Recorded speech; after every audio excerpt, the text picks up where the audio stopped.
Amigas y amigos de Canal Universitario, tengan ustedes muy buenos días. Soy el doctor Gustavo Mendoza Ríos, profesor emérito de la Facultad de Medicina y médico especialista del Hospital de la Mujer, que tiene el placer de ingresar a vuestros hogares mediante su programa Cuidemos tu Salud. Este día hemos de hablar de un tema muy trascendental, el de la seguridad social. Para ello, hemos invitado a dos profesionales destacadísimos, expertos en la seguridad social precisamente.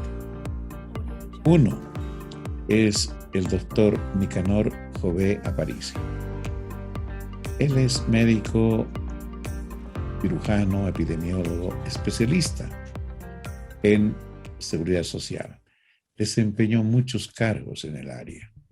Uno de los más importantes fue director ejecutivo del INASES. También es profesor de pre y posgrado en la Facultad de Medicina.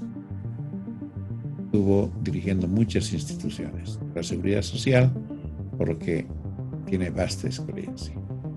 Y lo acompaña el abogado doctor Edgar Campos Gorriti, quien también ha sido asesor principal del INASES, al igual que del Ministerio de Trabajo, de la Caja Nacional de Seguridad Social en su tiempo, la Caja Nacional del Seguro hoy. En fin, es un experto en la materia desde el punto de vista jurídico.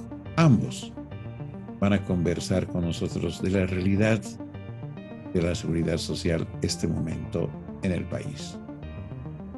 Un tema muy amplio, pero muy importante. Esperemos que mínimamente podamos abordar este tema de forma sucinta, pero integralmente.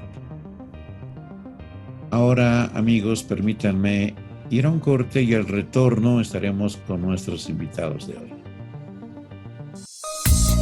En instantes vuelve la programación de TVU. Medidas de bioseguridad. Estas son medidas recomendadas por la Organización Mundial de la Salud para el uso correcto del barbijo.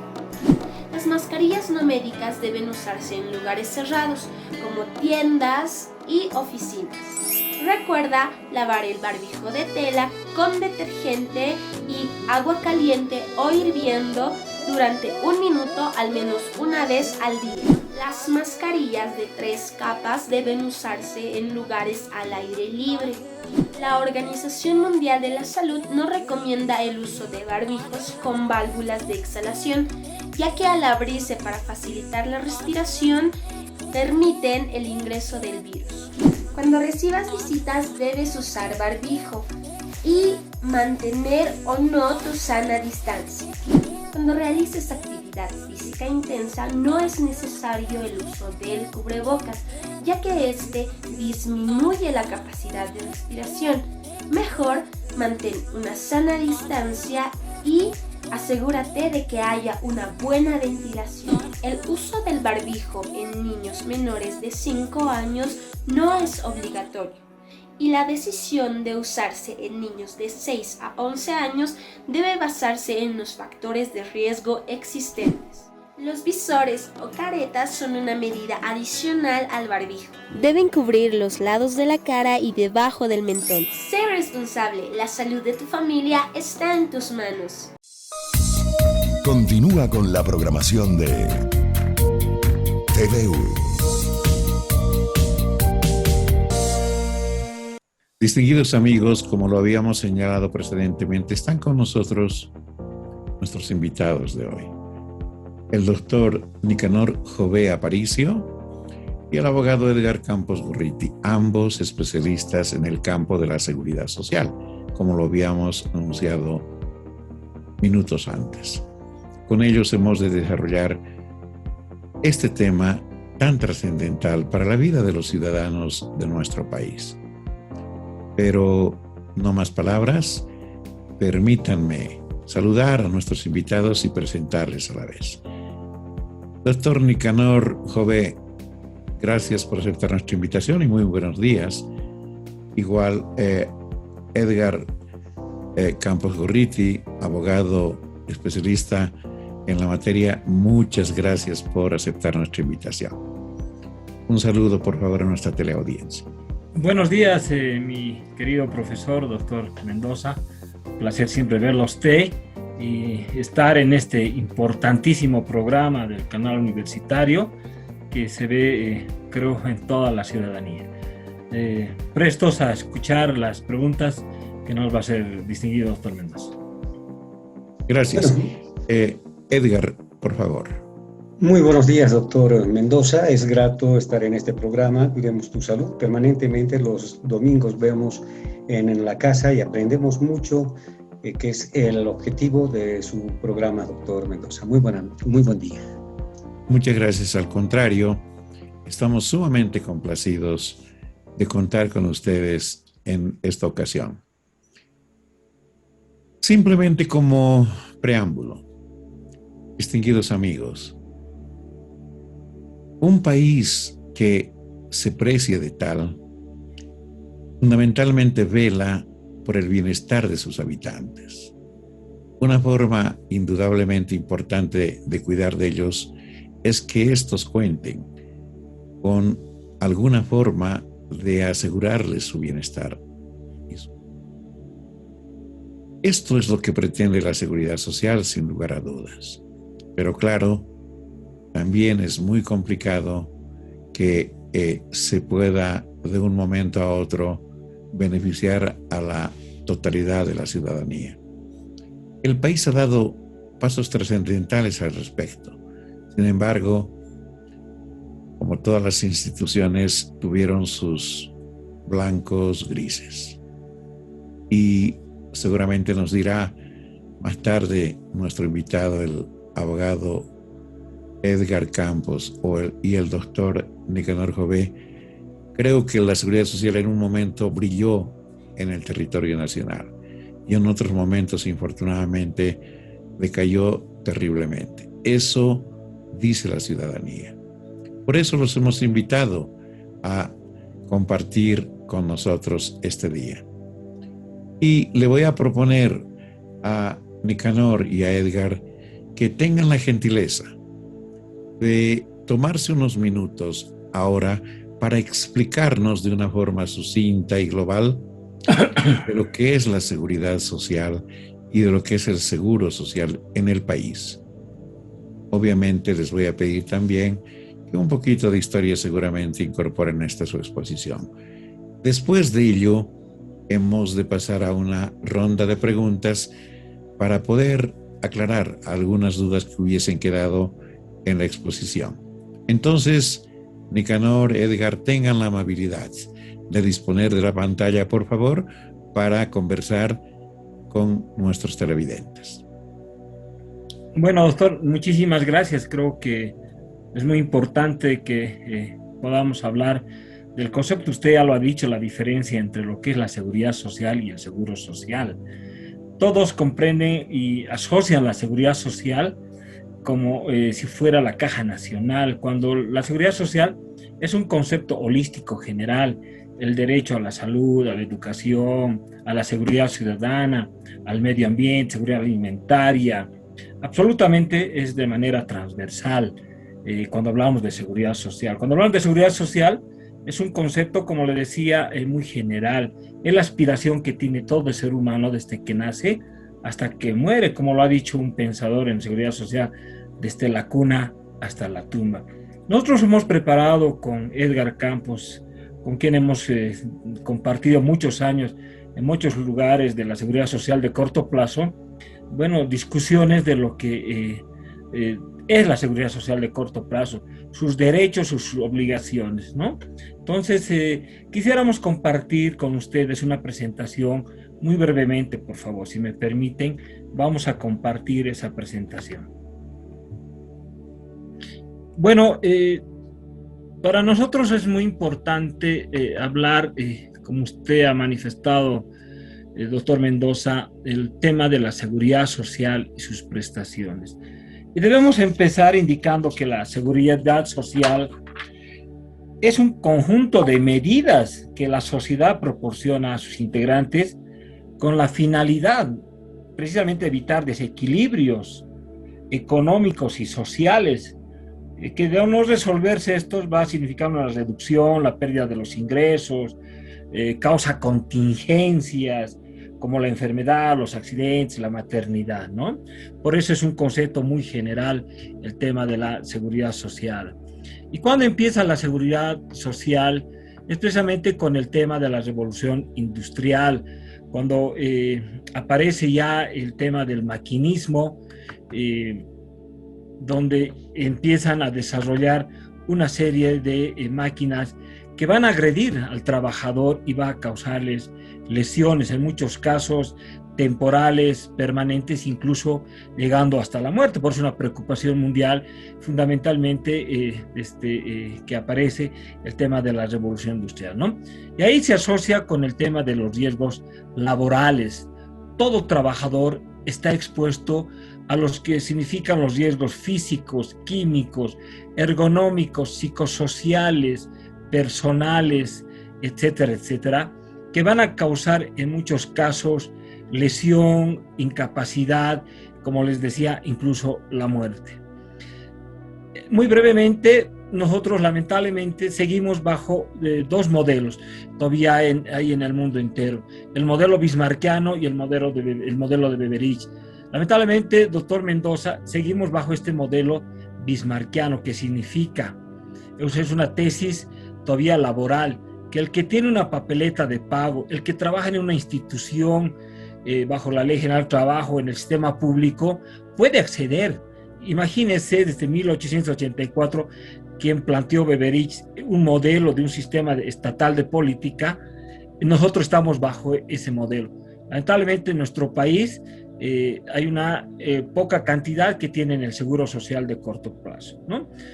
A diferencia, surge un nuevo pensamiento, el pensamiento de Beveridge, quien plantea la universalidad, el universalismo que está consagrado en la doctrina de la seguridad social, ¿no? Quien planteaba el uso obligatorio de los seguros, la sanidad gratuita, las pensiones que suban un poco más, que el Estado se haga cargo, ¿no?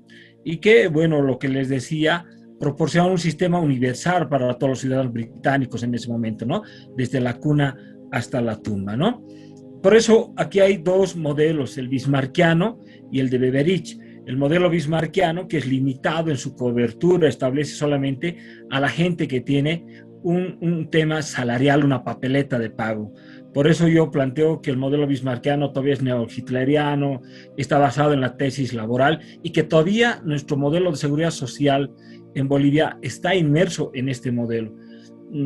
Creo que incluso en un momento hemos atravesado momentos de alguna revolución, en el 52, por ejemplo, o en esta última etapa del gobierno del MAS, cuando se planteaba un gobierno socialista, pero lamentablemente no se incorpora el tema de la universalidad, de que todos deberían tener el acceso al seguro como lo manda en la Constitución Política del Estado, ¿no? Como usted nos decía, bueno, se inicia, por ejemplo, en nuestra región, en el Imperio Incaico, donde, por ejemplo, se les entregaba a los habitantes de esa época un tupu y una casa para que puedan subsistir, ¿no? Incluso cuando tenían hijos se les incrementaba. La gente mayor se dedicaban a ser consejeros, los enfermos, los inválidos, viudas y huérfanos. Ellos, como víctimas de los riesgos de contingencia, mantenían en un momento el concepto de solidaridad asociado al pensamiento de Beveridge, ¿no? Que estaban incluidos. ¿Cuál era el concepto de la seguridad social incaica, por ejemplo? La lucha frontal contra la indigencia, la enfermedad, la ociosidad, la ignorancia, la suciedad, ¿no?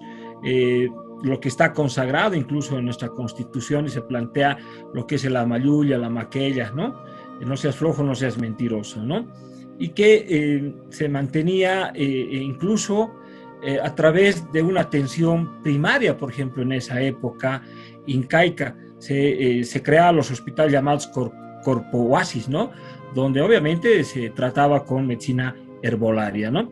También Simón Bolívar ya planteó, cuando era presidente nuestra república en ese entonces, y él decía que el sistema político más perfecto es aquel que produce mayor suma de felicidad posible, mayor suma de seguridad social y mayor suma de estabilidad política. Entonces ya había un pensamiento de lo que es el concepto general de la seguridad social. Ustedes saben, la seguridad social es un paraguas que tiene que cubrir lo que es maternidad, enfermedad, riesgos profesionales, riesgos común, la muerte, vejez.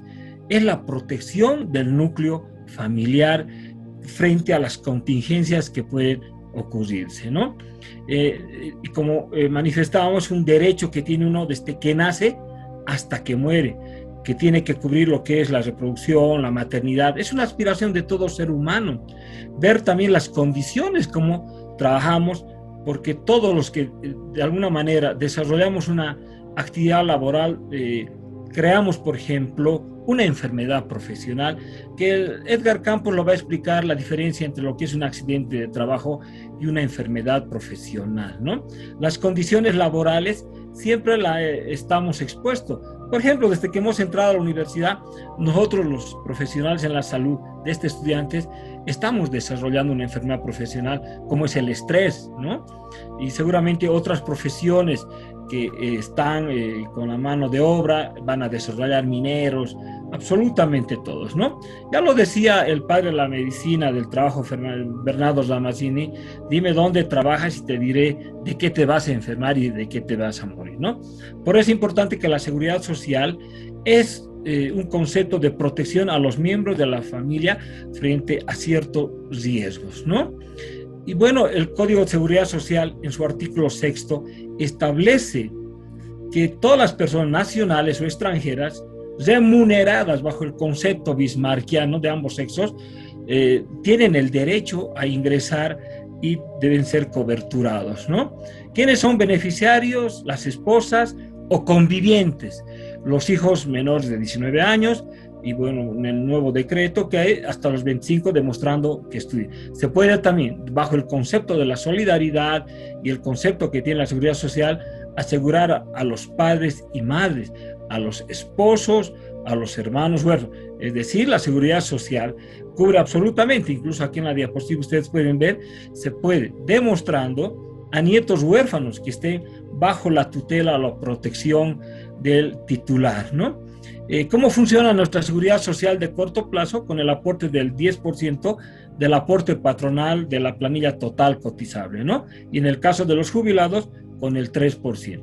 Se menciona que la seguridad social es un derecho humano que está consagrado en la Declaración Universal de los Derechos Humanos, ¿no? Que está en su artículo 22, ¿no? Que como parte tenemos todo el derecho.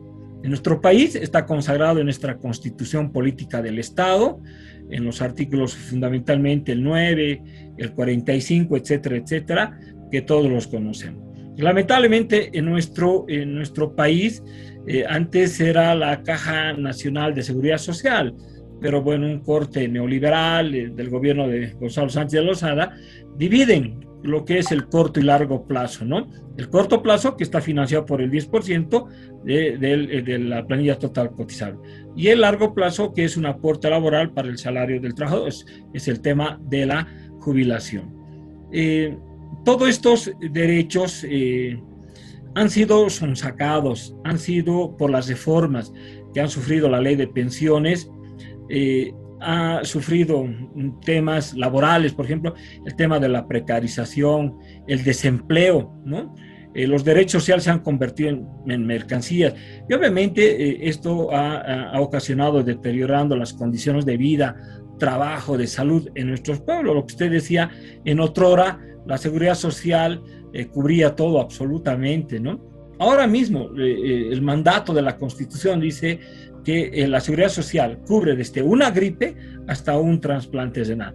¿Cómo funciona nuestra seguridad social en corto y largo plazo? Como les decía, cada uno tiene una función importante. El corto en enfermedad, maternidad, asignaciones familiares y los riesgos profesionales. Lo que es el largo plazo, lo que es invalidez, muerte, vivienda, etcétera, etcétera, ¿no?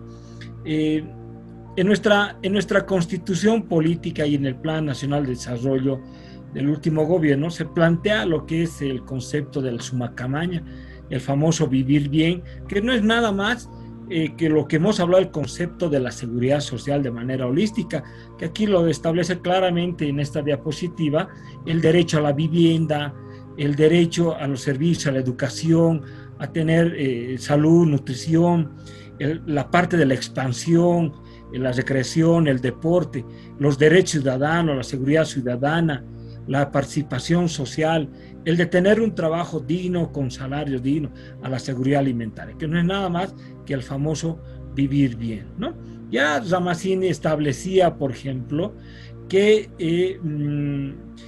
en 1714 él escribe un libro que se llama De Morbis Artificum Diatriba, donde describe algunos riesgos laborales, y él establece, por ejemplo, cuando nos plantea, ¿no? Dime dónde trabajas y te diré de qué estás enfermo y de qué te vas a morir. Y eso es lo que ocurre. Un sector minero, un profesional, un obrero, un trabajador, siempre van a estar expuestos a lo que se llama la enfermedad profesional, que Edgar lo va a explicar en concordancia al Código de Seguridad Social. ¿Cómo se fundamenta la seguridad social? Bajo una doctrina, los principios doctrinales, que es de la seguridad social. El tema de la universalidad, la solidaridad, la unidad, la igualdad, la integralidad, la inmediatez, y fundamentalmente lo que nos hemos olvidado en estos últimos tiempos es el tema del principio de la oportunidad, de dar inmediatamente una atención. Por eso se llama seguridad social de corto plazo, que lamentablemente, por ejemplo, en la Caja Nacional, lamentablemente no se cumple eso, ¿no? Usted va, le da una ficha muy larga, para un examen peor, ¿no? Este cuadro nos demuestra la inequidad, por ejemplo, en la seguridad, en el sistema de salud que tenemos, ¿no? Un porcentaje mínimo de la seguridad social, es más el sistema público, que no tienen acceso con prestaciones como tiene la seguridad social, y un otro porcentaje que son los privados y la medicina tradicional. Aquí vamos a ver las inequidades que tiene la seguridad social. Por ejemplo, la Caja Nacional tiene cobertura al 84% de la población, pero apenas percibe el 62% de los ingresos. En cambio, la Caja Petrolera tiene el 6% de su cobertura de la población total de asegurados y percibe, imagínense, el 18%. Aquí tenemos también una de las inequidades. ¿Qué dicen los indicadores de salud? Que una persona debe acudir a su seguro social por lo menos 10 veces al año. Aquí fíjense, la Caja apenas podemos ir 2 veces al año. La Caja Petrolera 5. La que más cumple es la Caja de la banca privada. El Seguro Social Universitario está en 7.5, el de La Paz está en 8.3 como seguro. Acá vamos a ver el tema de los ingresos. Ustedes pueden ver, la Caja tiene un ingreso realmente grande, y ahí, pese a todos los actos, incluso yo siempre decía, hasta de corrupción, desvío de fondos, ellos crean un superávit. Imagínense el resultado contable. Este es el último dato, no hemos podido conseguir porque el cambio de INASES, ASUS, todo ha hecho que ya no se recupere, por ejemplo, la parte estadística. Pero, sin embargo, la Caja Nacional, por ejemplo, genera un superávit de 316 millones, que fácilmente lo puede incorporar en proyectos de prevención, promoción, mejor infraestructura. Pero la que está en este momento en crisis, por ejemplo, es la Caja Petrolera, la que nos preocupa. Fíjense, tiene un déficit de 80 millones anual. Entonces está yendo, y lo vamos a ver por qué. Miren, la consulta externa, por ejemplo, en la Caja Nacional, una consulta aproximadamente cuesta 141 bolivianos, en dólares expresado a $20. La Caja Petrolera, una consulta externa, representa 480 bolivianos, es decir, $58 aproximadamente, mucho más que cobran en una consulta privada. Aquí podemos ver también, por ejemplo, cuánto representa per cápita el aseguramiento anual de cada persona. Más o menos por persona protegida, la Caja Nacional en un aseguramiento para que le cubran desde una gripe hasta un trasplante renal anual es 1.104 bolivianos. La petrolera 3.900, la banca estatal 5.000 bolivianos, la banca privada 4.000 bolivianos, ¿no? Ese es con lo que a usted le dan la cobertura anual con todas las prestaciones que se otorgan, ¿no? Aquí tenemos también expresado en dólares el tema de los egresos hospitalarios, lo que más me ha llamado la atención en este tema. Fíjense en la caja, estar una noche en la caja nacional nos representa 2.143 bolivianos, expresado en dólares, $308. Fíjense, la caja petrolera le cuesta aproximadamente $595 estar internado. La banca estatal, donde está el Ministerio de Salud, el Ministerio de Economía, les representa casi $568 aproximadamente, ¿no? Esta es una de las inequidades que existe. ¿Por qué? Porque esto se suman los costos directos, indirectos, los bonos, los escalafones, la carga administrativa. Lamentablemente no hay un programa de prevención y promoción. Con Edgar, incluso nosotros hemos logrado en el INASES a que se deroguen los artículos 16 y 17 del Código de Seguridad Social y el 39 y 40 de su reglamento, porque antes se trataba de las 26 semanas y si se recupera el paciente otras 26 semanas. Ahora no, es de por vida, ¿no? Aquí también vemos la cantidad de médicos que se tiene, por ejemplo, en consulta, que también es otra inequidad, ¿no? Fíjense, la Caja Nacional tiene apenas 0.8 cuando la norma establece que se debería tener por lo menos por cada 1.000 unos 2 profesionales por cada 1.000 habitantes, pero no tiene absolutamente la... Aquí podemos ver en otros seguros como la caja petrolera, la banca privada, que tienen 3.3, ¿no? Entonces, es una inequidad también de la seguridad social. Por eso hablamos de la unidad de gestión, donde todos deberían tener una cantidad destinada utilizando los indicadores de salud, ¿no? El rendimiento ahora está por debajo de lo establecido en la norma. Por eso vemos en las cajas muchas colas, incluso gente que amanece. La norma establece 4 pacientes hora, pero fíjense en la caja está con un promedio de todos 2.5. La Caja Nacional tiene 2.7, la petrolera 1.5.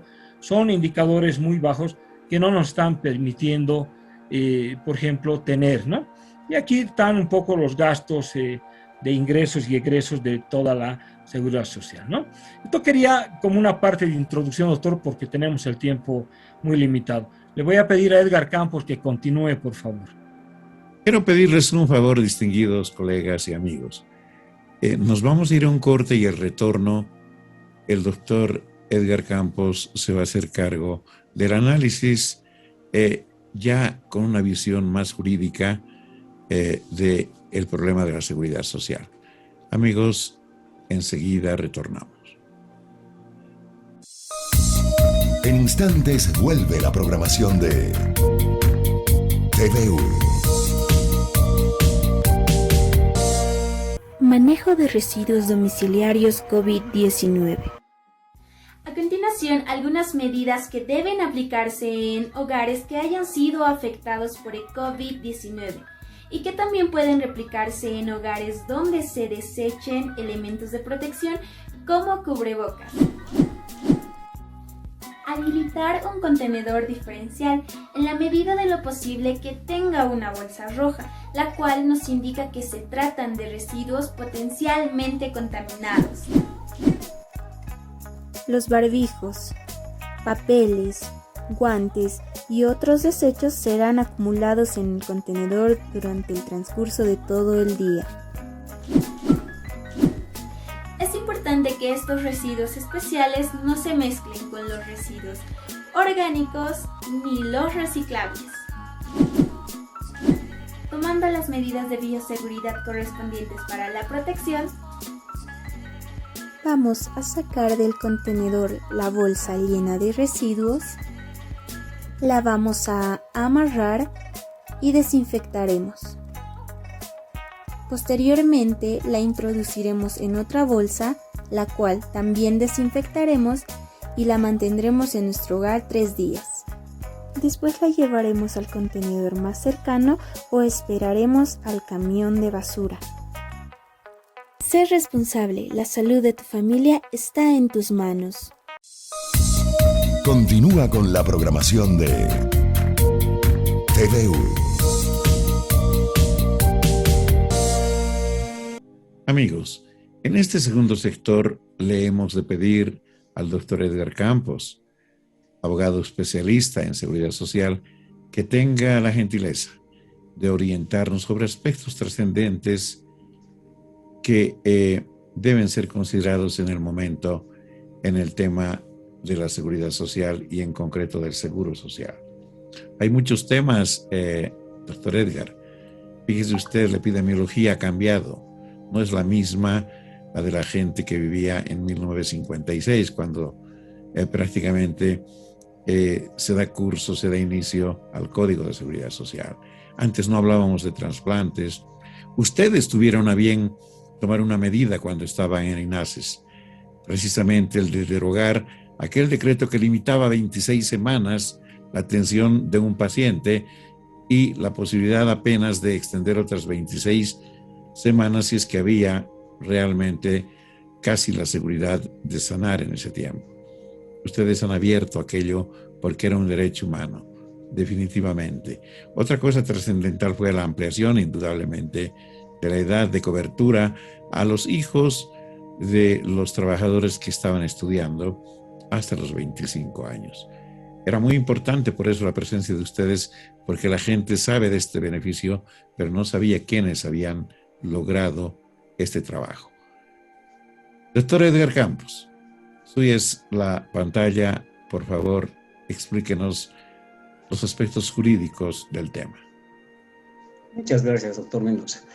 Por supuesto que hablar del Código de Seguridad Social es hablar de una ley de la República de 1956. Han transcurrido 65 años y sigue vigente la parte del seguro social de corto plazo, porque no nos olvidemos, la ley 1732 derogó la parte de largo plazo que luego pasó a la administración de las AFPs, se derogó la ley 1732, se aprobó la ley 1732, tenemos la ley 065 del Sistema Integral de Pensiones, pero se mantiene el corto plazo, que son 34 artículos, de ellos algunos se han modificado, como hemos visto, hemos logrado derogar los artículos 16 y 17 del Código de Seguridad Social, que establecían que las prestaciones en el seguro de enfermedad se otorgaban por 26 semanas, prorrogables por otras 26 semanas, siempre y cuando haya fundadas posibilidades de rehabilitación o recuperación en el paciente, previo informe de una junta médica y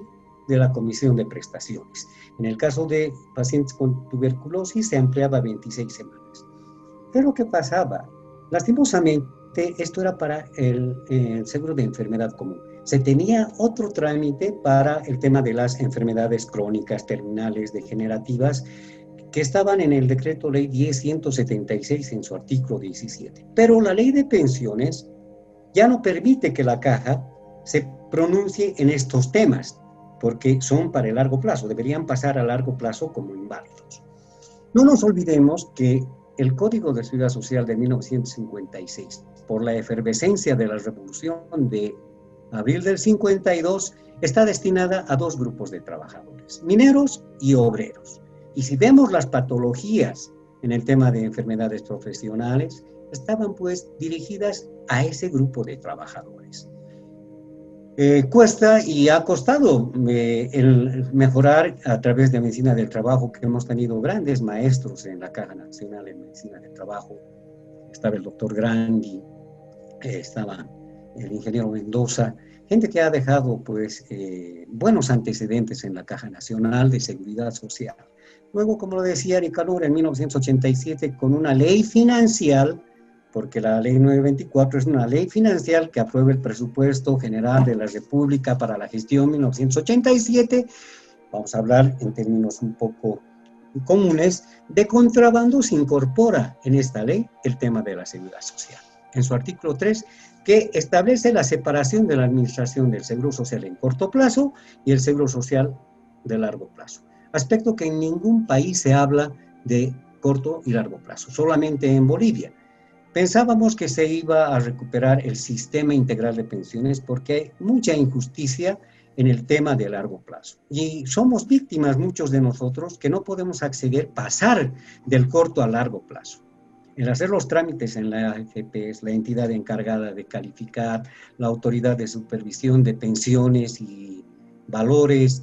Existe un divorcio entre el corto y el largo plazo. Mientras no se enmiende y no haya una fusión y que tengamos solamente seguridad social y no hablar del seguro social de corto y el seguro social de largo plazo, no va a haber justicia social para los trabajadores que padecen una serie de enfermedades que precisamente para ello se han creado las cajas, para administrar los dineros que recaudan y otorgar prestaciones de salud, tanto a los trabajadores fundamentalmente como a sus beneficiarios.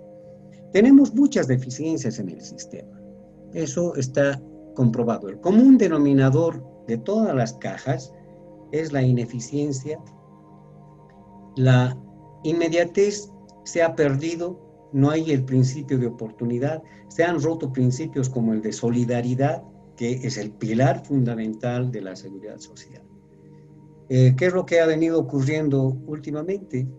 Las cajas, fundamentalmente la Caja Nacional de Salud, hace prevalecer su reglamento de prestaciones, que es un documento de uso institucional. Al trabajador que en el momento de que se afilia no le otorgan un ejemplar de ese documento, saber cuáles son sus derechos y sus obligaciones, pero sí cuando solicita un reembolso, es una pena. En la caja no hay insulina, uno tiene que comprarse, con tanta plata que recaudan, no pueden abastecer sus centros de salud.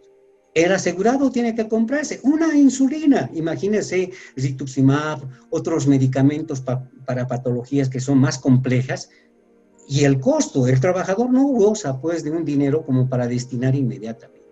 Y solicitar un reembolso, en la caja le dicen no ha lugar porque no lo ha presentado dentro del término de 3 días. ¿Y uno de dónde sabe? El trabajador de dónde sabe el procedimiento que se aplica en la caja nacional. ¿Qué es lo que hicimos con el doctor Jové? Hemos trabajado en un seguro médico delegado, él actualmente está con el seguro médico delegado de Cotel. Hemos elaborado el reglamento de prestaciones y el momento de que se afilia al trabajador, le entregamos el documento para que sepa de sus derechos y obligaciones.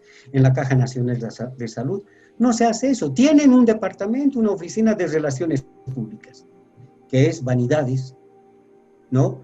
Inauguración de tal centro, que la compra de los equipos, antaño, cuando yo trabajaba en la Caja Nacional de Seguridad Social, Relaciones Públicas, ¿qué hacía? Cada mes editaba las disposiciones legales que había dictado el gobierno. Esa es la labor de Relaciones Públicas y de tener actualizado a sus asegurados, a su universo de asegurados, con las normas vigentes en la materia. Lastimosamente, como decíamos, seguimos con una ley de la República de 1956. Claro, todos dicen, en su momento el código era pues la pandemia, era una panacea, era la tabla de salvación. Efectivamente, ¿por qué? Porque se establecían aportes altos, que no los cumplía fundamentalmente el empleador Estado. Por eso se promulga el decreto ley 10.176, que se denomina la ley de racionalización de la seguridad social. ¿Qué quiere decir? Que se racionalizan los aportes sobre montos que sí se podrían cubrir. Lastimosamente, ¿qué es lo que sucede? La Caja Nacional recibe los aportes, pero no otorga prestaciones. ¿Qué es lo que dicen? Ustedes tienen que respetar los reglamentos de la Caja Nacional, como si los reglamentos estuvieran por sobre el Código o la Constitución Política del Estado. Y de ello es nuestra preocupación, nuestra pelea a diario, porque nos contratan los asegurados en estos temas cuando les niegan las atenciones médicas, la compra de servicios en centros médicos especializados o particulares. Se han olvidado de un decreto supremo muy importante de agosto de 1990, el decreto supremo 22.578, que tiene en uno de sus capítulos del sistema integrado de los servicios de salud de la seguridad social. ¿Qué quiere decir? Todas las cajas pueden derivar a sus pacientes, si es que no contara una de ellas con algún equipo, se tiene, pero lastimosamente no se ha reglamentado. Dios mediante, si nos incorporamos a trabajar en el referente que es la ASUS, vamos a trabajar en todos estos vacíos, en las lagunas jurídicas, en beneficio de la población asegurada de los trabajadores, que no excede y no llega al 20% del total de la población. Y esto es a nivel mundial, que solamente el 20% de la población tiene una cobertura de salud a través del Seguro Social. Esa sería mi participación, estimado doctor Mendoza. Muchas gracias, doctor Campos. En verdad, le agradezco porque usted ha sido objetivo y sincero. No tenemos nada que ocultar absolutamente y creo que es bueno reflejar la verdad básicamente para corregirla. Porque no se trata de criticar, sino de simple y llanamente mostrar a la audiencia cuáles son los motivos por los que las cajas van atravesando crisis tan riesgosas contra la institución, como ocurre con la petrolera, que realmente puede ser catastrófico si no se reconduce la gestión.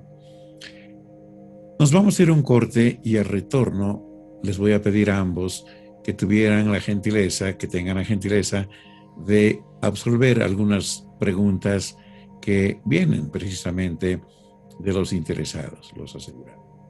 Amigos, volvemos después del corte.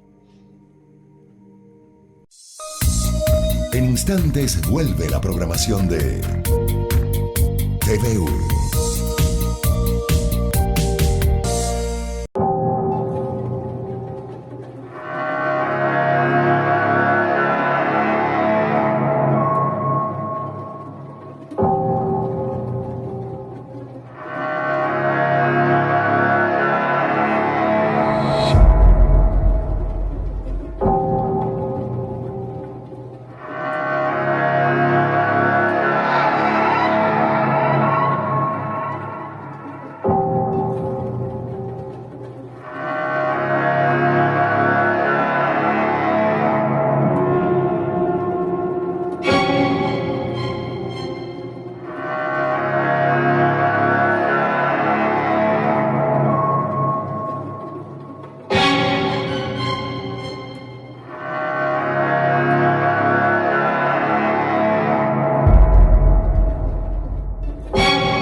Continúa con la programación de TVU.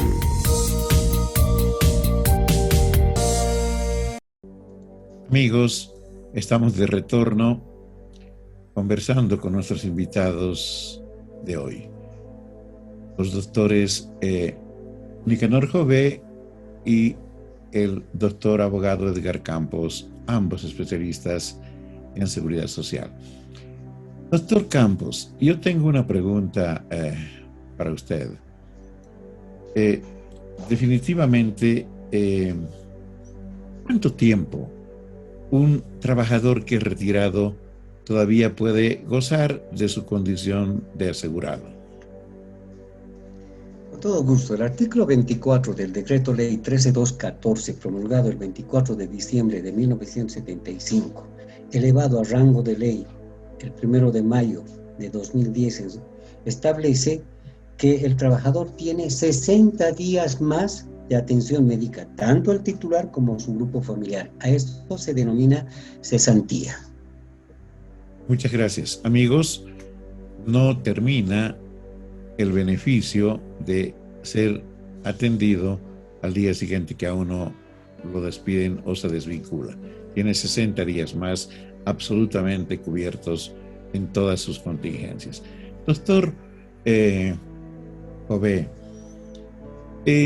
se han establecido algunas normas respecto de las bajas médicas. 72 horas en consulta externa, con pacientes internados, 7 días que pueden ser a lo mejor prolongados de acuerdo a la patología, pero cuando se han producido problemas en trabajadores por el COVID, da la impresión de que todos se olvidaron de la norma y tuve yo la impresión de que se manejaban o a criterio personal o definitivamente bajo alguno que no estaba claro ni conocido. ¿Qué me puede decir al respecto? Bueno, lamentablemente tiene toda la razón, doctor. Primero está la norma establecida muy claramente en el Código de Seguridad Social, ¿no? Los primeros 3 días de la incapacidad temporal lo cubre la empresa, el empleador. A partir del 4.º día lo cubre el Seguro Social obligatorio. Cuando hemos hablado que se han derogado el artículo 16, 17, 39 y 40 de su reglamento, es pues de manera indefinida. Lamentablemente los seguros sociales no quieren darles las bajas mayor a 4 días porque les representa un gasto y se debe devolver al 75% de su salario. Obviamente convenible con la empresa para pagarles si no afecta en su salario, ¿no? En el tema, cuando hubo la pandemia, el ASUS se equivocó sacando una resolución donde establecía de manera general que se debería dar una incapacidad temporal de 14 días, ¿no? Cuando los pacientes, por su idiosincrasia, su recuperación, sus defensas, algunos evidentemente estaban en la fase final, otros estaban en la fase inicial, y bueno, para todos querían. Ha habido un caos, una confusión, porque todos querían los trabajadores los 14 días, ¿no? Debe ser un criterio médico, tiene que ser un criterio profesional el que otorgue la incapacidad, lo que se llama la baja médica. No puede ser una norma establecida, ¿no? Porque había pacientes que tenían complicaciones pulmonares, musculares, neurológicas, y hacían que esta gente retorne, incluso todavía con resultado de PCR positivo después del día 14, yendo a contagiar a los demás trabajadores. Por eso debe ser un criterio médico, y como decía Edgar, no solamente un criterio legal, como lo ha establecido la Caja Nacional, por ejemplo, ¿no? Muchas gracias. Concuerdo plenamente, creo que los tres. Yo le contaba extra cámaras a el doctor Jové que en ocasión de la elección que tuvimos para rector, yo me pude encontrar con 2 colegas que habían enfermado en 7 meses y no se recuperaban hasta ahora. Profesionales de la salud, médicos, gente joven que está secuelado y que no supera especialmente problemas en el orden osteoarticular y pulmonar. No puede ser que a estos señores colegas los obliguen a trabajar porque la norma impuesta seguramente por un conocedor de la ley, pero no de la salud, se haya impuesto. Doctor Edgar, tenga la gentileza de decirnos cuál es la norma respecto de la inamovilidad funcionaria, es decir, quiénes no pueden ser retirados, los trabajadores titulares, y también me refiero obviamente en caso de que sean los titulares. En caso de las damas se comprende, pero en el caso de los esposos y otros, ¿qué es lo que está determinado en este momento? Bueno, en primera instancia se tiene la ley 975 que establece que la madre gestante tiene inamovilidad hasta que el hijo cumpla 1 año de edad. Luego, la ley 012 del 2009 establece que los progenitores, tanto la madre como el padre, tienen también inamovilidad hasta que el hijo cumpla 1 año. En el caso de retiro por un proceso administrativo como que se han dado, igual el hijo tiene las asignaciones familiares hasta que cumpla 1 año. La sanción se la aplica al funcionario público, pero el derecho adquirido de las asignaciones familiares se prestan hasta que el hijo cumpla 1 año de edad. Esas son las bondades en las que hemos venido trabajando. Hemos promulgado, hemos proyectado el seguro de paternidad, que son 3 días, sí, puede ser muy poco para el varón, pero son 3 días en el que el padre puede auxiliar a la esposa que está precisamente con el tema de la maternidad. Esa es la respuesta, querido doctor. Muchas gracias, doctor Campos. Amigos, con toda seguridad no sabían que los papás del recién nacido. Pueden gozar de hasta 3 días de vacación, para decirlo de alguna manera, para atender a su hijo y a su mujer, como parte de un derecho ya prácticamente consagrado. Infortunadamente, distinguidos amigos y colegas, se ha acabado el tiempo. Nos vamos a despedir agradeciéndoles al doctor Nicanor Jové y a nuestro querido invitado, el abogado Edgar Campos, por tan brillante participación.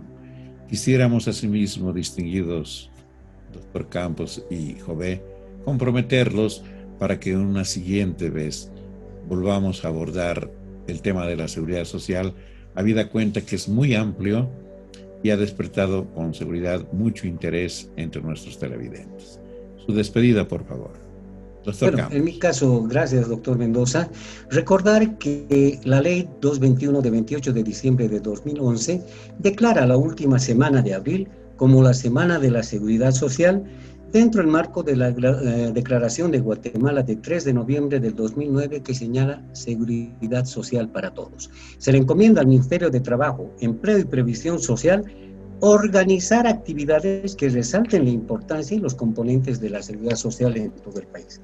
Esperemos que este año el Ministerio de Trabajo y las entidades de la seguridad social hagan la feria para demostrar las bondades de la seguridad social.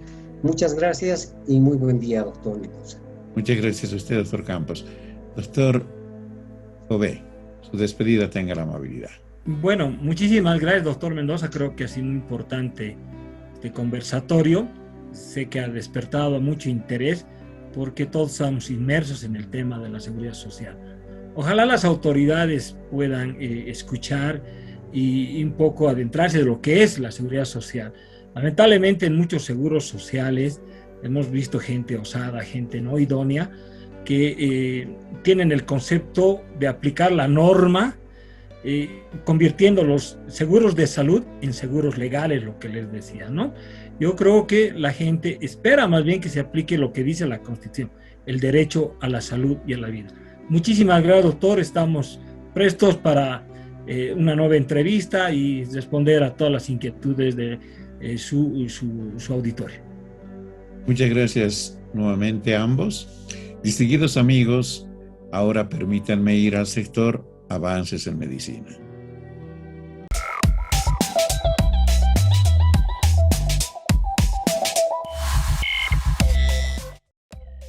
Amigos, en esta nota ustedes observarán cómo la robótica hoy más que nunca interviene de forma fundamental en la rehabilitación de pacientes. La tecnología avanza y nos da muchas esperanzas en la recuperación de muchas patologías a futuro. Veamos, por favor, la nota.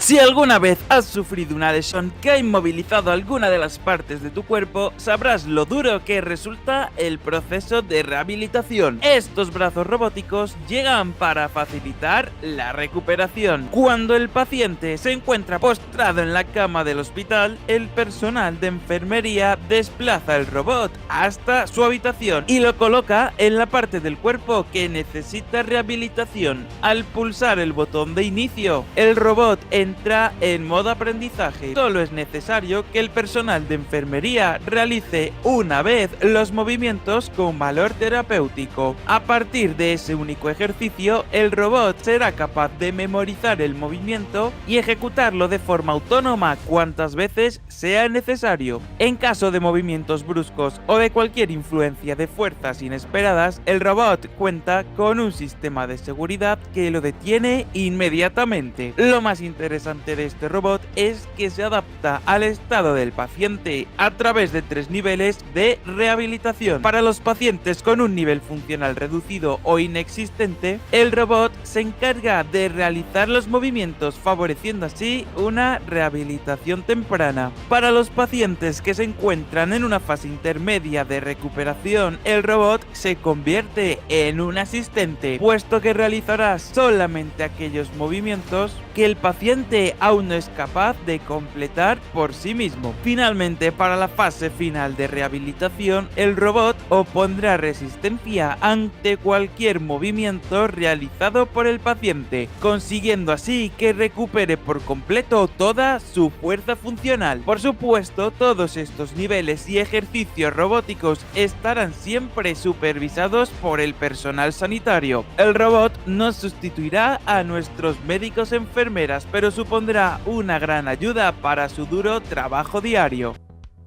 Distinguidos amigos, esto fue todo por hoy.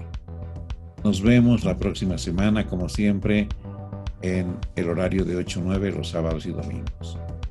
Y aprovechamos este momento para desearles un lindo fin de semana, siempre en compañía de la familia. Muy buenos días.